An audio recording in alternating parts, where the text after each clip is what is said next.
welcome back to the channel. From our last video of the Boardman review, I had a lot of wind noise before, and I had some feedback that you couldn't actually hear me properly. So I'm out again, and now I've done a little bit more to the bike and give you a bit more info about it. Here we go, another review. Let's have another go without the wind. Right, this is my Boardman MHT 8.8. I bought the other week. So far so good. I've ridden nearly 200 miles by the time I've finished this ride. I would have done that. I would have hit my target, no worries. Right, this is the mid-range. You've got an 8.6, which is the lower end of the hardtails, which is 700, I think, £700. But there's a few things that I wanted. Was needed rock shocks, front forks or Fox. Not saying Suntours are not any good, but after I had those on my old bike, I sort of lost faith in them. I think they were cheap ones. But the 8.8 comes with rock shocks. I think the 8.9, which is a different colour, and it's got a few other components that are different. I'm not exactly what forks that runs, but that was over £1,000 and I just couldn't afford that, so I've gone for the Boardman 8.8, which was £900 from Halfords. When I ordered it, they said in the ad, it said it had Shimano brakes, but as you can see, it's got Tektro.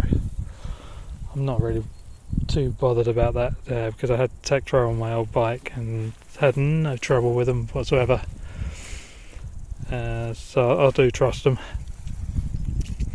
One thing I strongly recommend changing is the pedals, because the ones that actually come with the bike, they're not all that.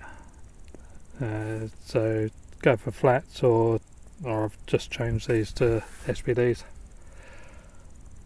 because I just have a bit more confidence over the rough stuff. It's running a SRAM SX 1x12 system. Haven't had any problems with that at all. It's nice and smooth. Drivetrain works fine. Running the Vittora Pazo XC Trail 29 by 2.25. I'm running tubeless. The front tyre went together, no problem, no leaks at all. But I had nothing but trouble with the rears. So in the end, I was getting a bit frustrated. So I had to dismantle everything, take the tyre back off, take the tape off, replace the valve, retape it with fresh stuff, and touch wood, it seems to be okay now. I have changed the front rotor. I've gone for 203. I've got the spacer. I'll swap that over from my old bike, and it's running a 160 on the rear. I will upgrade that to a 180. I'm also running a dropper post. It's got an external cable. I've got these clips from eBay. They're on self-adhesive sticky pads. But I've also put, I don't know if you can see, but it's got some protective tape around the frame, and I've cable tied them as well.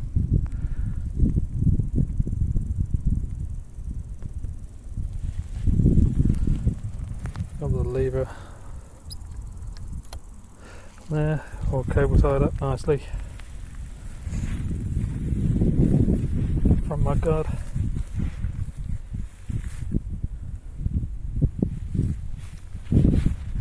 What I do like about this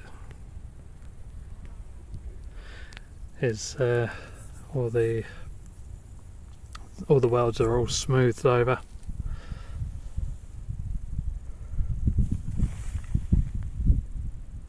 Just looks so sleek, nice and smooth. So it's a XL 20-inch frame.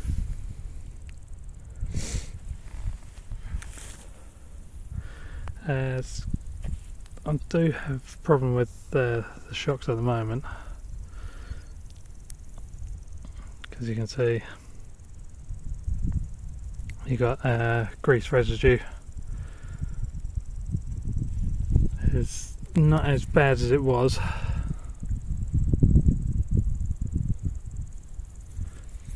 So it's something to keep an eye on.